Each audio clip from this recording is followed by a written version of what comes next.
자, 여러분, 트럼프가 움직이자 시장은 바로 반응했습니다. 90일 관세 유예, 눈치 빠른 사람은 조용히 매수하기 시작했습니다. 다가오는 CPI, 이후 차트는 영상 시작합니다. 안녕하세요. 아빠는 왜 코인 안 했어입니다. 현재 4월 10일 목요일 영상 시작하도록 하겠습니다. 다들 반갑습니다. 자, 지금 트럼프 관세 발표 이슈로 비트코인이 큰 상승을 하면서 다른 지금 주식장도 조금 상승이 나오고 있고, 그 다음에 알트코인도 상승 나오고 있고, 나스닥도 상승이 나왔고, 여러 가지 계속 호재를 받으면서 지금 상승이 진행하고 있습니다. 그래갖고 지금 차트적으로 이제 앞으로 어떻게 해야 될지 조금 알려드리면서 과연 대상승이 올까라는 좀 키워드를 가지고 오늘 영상을 좀 진행해보도록 하겠습니다. 일단 1시간봉 차트입니다. 지금 노란색 박스권이 만약에 이탈된다고 가정했을 때 어느 정도 이만큼 상승했을 때 절반값 정도 되돌려줬기 때문에 요거는 다시 상승으로 가는 움직임보다 하락으로 추가 진행이 나올 수 있는 그런 차트 진행입니다. 그래서 지금 계속 고점 한번 찍어주고 눌린 자리에서 이러한 반등이 계속 나올 수 있는데, 아니면은 다시 테스트하러 간다거나, 자, 이렇게 나오면은 오히려 다행인데, 만약에 이렇게 추세가 만들어지면서 이런 식으로 추세가 만들어지면서 하방 이탈이 된다고 가정했을 때 여기 노란색 박스권을 깨지면 안 됩니다. 그래서 이 자리가 어디냐면은 거의 80K 나옵니다. 그래서 여기 양봉, 음봉, 시가, 종가 자리 좀 겹치는 이런 구간들 1시간 봉에서, 그래서 여기 구간이 좀 겹치는 구간들이 80K 정도 잡히는데, 80K가 보통 10K마다 이제 비트코인이 변할 때마다 어때요? 상징적인 자리가 됩니다. 근데 가장 큰 좀 상징적인 자리가 뭐냐면은 100K, 공이 하나 더 붙었을 때 이런 게 좀 더 상징적이긴 하지만, 그래도 70K, 80K, 90K 이렇게 새로 앞자리가 바뀌는 구간들을 조금 상징적인 자리라고 합니다. 그래서 상징적 자리 플러스 상승값 절반 되돌림 플러스 그 다음에 하락 추세 단기적으로 진행되고 있고, 여기에 대한 추세가 있긴 하지만, 만약에 이렇게 하락 시에 여기 추세도 이제 이탈하면 좀 맞닿을 수 있겠죠. 이런 걸 좀 제외하고 단기적인 진행이 하락으로 가고 있고, 그 다음에 되돌림 나오고 있고, 상징적인 자리고, 그 다음에 이전에 매물대 지켜주는 한번 저항 먹고 내려온 구간이잖아요. 그러면 돌파한 다음에 지지를 받을 수 있단 말이에요. 이런 매물대 구간을 지지받고 반등하면 좋지만, 당연히 이탈되면은 하락에 대한 지속세가 붙으면서 상승에 대한 추세까지 깨지게 되겠죠. 이때부터는. 그래서 노란색 박스권이 이탈되면은 상승 지속세, 여기서 상승했던 그런 지속한 상승이 약해질 수가 있어요. 이번에 소스가 나왔잖아요. 트럼프 관세 이슈로 상승이 나왔는데 90일 유예하고 만약에 다시 눌린다면은 이 소스는 그냥 끝이에요. 근데 이 소스를 잘 활용하면은 어느 정도 더 추가적인 상승을 볼 수 있겠죠. 그래서 이탈되지 않는 게 중요하다. 상승 지속세가 계속 유지돼줘야 한다. 자, 그리고 주봉을 보시면은 여기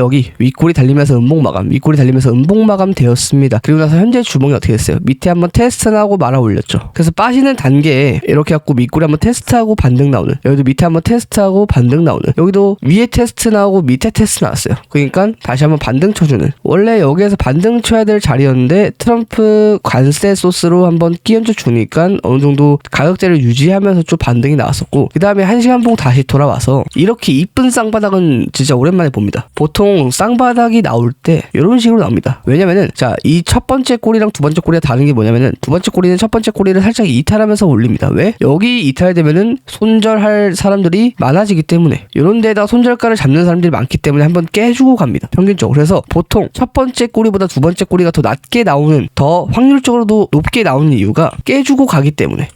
여기도 마찬가지로 여기에 대한 손절가를 잡고 한번 깨주고 가죠.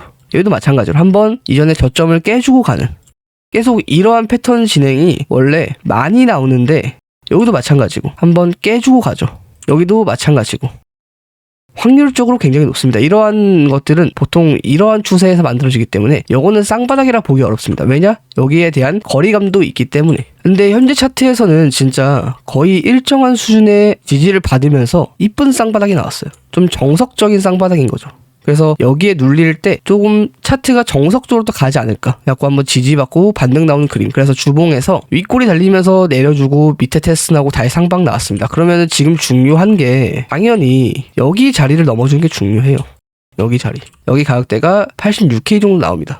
그래서 여기에서 양봉, 음봉, 종가 시가 자리 위로 좀 넘어줘야 하고, 주봉에서 이게 첫 번째 포인트입니다. 그 다음에 여기 넘기 전에 뭐 시간봉이든 일봉이든 여기 구간을 넘어줘야 합니다. 여기가 이제 84,390 구간인데 여기가 하락 시작점입니다. 여기 이 하락에 대한 시작점이기 때문에 여기를 좀 넘겨주는 무빙이 나와줘야 한다. 근데 지금 현재 그 구간까지 도착을 했죠. 그리고 CME 차트에서도 아주 긴 갭이 발생되었는데 한꺼번에 말아 올린 모습. 그래갖고 갭까지 해소가 되었다. 해소되었으면은 여기에서 이제 추가 방향성이 나올 텐데 이 방향성이 앞으로 좀 유지하는 지속되는 방향성일 가능성이 높다. 그래서 지금 여기에서 이렇게 말아 올려주고 내려주고 또 올려주고 막 이렇게 횡보할 수도 있어요. 그래갖고 이 한쪽 방면으로 나오는 움직임이 크게 갈 수 있는 방향성이라고 저는 봅니다. 자, 그리고 이제 5월 8일에 있을 FOMC인데 현재까지는 금리 인하가 18.7% 정도, 한 20% 정도 인하 가능성, 그 다음에 80%가 동결 가능성이 나왔다. 이번에 관세 90일 유예 됐죠. 그 다음에 중국한테 125% 때립니다. 그래서 킹달러가 저물지 않고 어느 정도 유지될 가능성이 좀 있어 보인다 하고 퍼센트가 원래 인하 가능성이 35%였어요. 35%였는데 지금 다시 20%로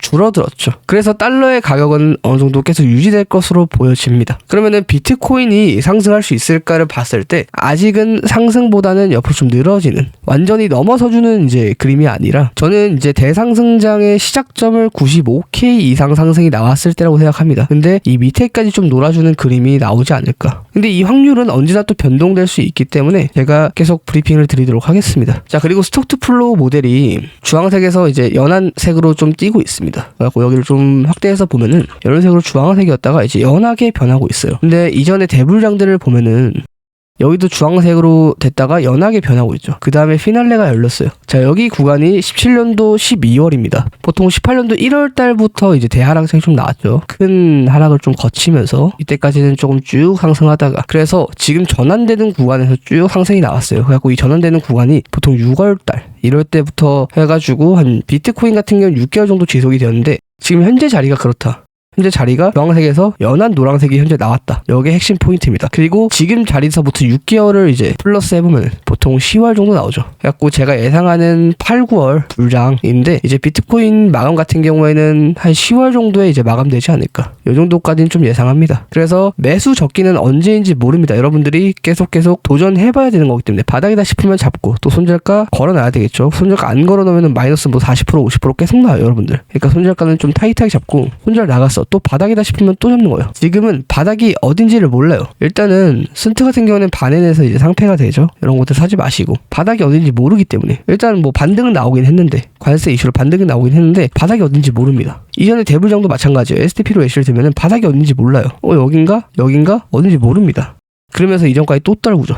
여기 구간까지. 그러니까 계속 도전을 하는데 여러 번 도전하시면 안 돼요. 이런 것들은 확실한 자리에서만. 아니면은 진짜 바닥에 좀 사기 싫어, 그래 어딘지도 모르겠어 하면은 보통 이런 데 돌파 나오는, 큰 상승이 한번 나와주는 이럴 때나, 아니면 큰 상승이 한번 나오고 나서 눌릴 때, 이럴 때 보통 매수가 들어갑니다. 그래갖고 보통 이런 데 사는 사람들은 뭐라고 불러요? 현명한 투자자라고 하는데, 만약에 최고점을 기준으로 잡았을 때 여기 같은 경우는 400% 정도의 수익이 납니다. 근데 내가 바닥이다라고 생각하고 들어간 자리들 계산해보면은 수익률이 훨씬 더 극대화가 될 수 있어요. 그래서 이런 잡코인 사라는 게 아니라 여러분들이 사고 싶은 코인들 많잖아요. 뭐 리플도 있을 테고, 리플은 뭐 크게 상승했지만 뭐 이더리움 있을 테고, 이번에 원효띠가 비트코인하고 이더리움 매수했죠. 그러면서 바로 상승이 나왔습니다. 아니면 뭐 비트코인 사도 되고, 아니면 뭐 솔라나 사도 되고, 여러분들이 살려고 했는데 너무 상승이 가파라서 못 샀던 코인들이 있을 거 아니에요. 그런 것들을 조금 바닥이다라고 생각하고 담아보는 시간이 지금 구간부터 좀 시작이지 않을까 저는 싶습니다. 그래서 이번에 시황 브리핑 고정 댓글에 제가 맨날 남겨놓습니다. 영상 올라갈 때마다 댓글에 시황 브리핑 남겨놓는데 꼭 눌러서 읽어보시고 항상 안전하게 매매하시고 성투하시길 바랍니다. 감사합니다. 성투!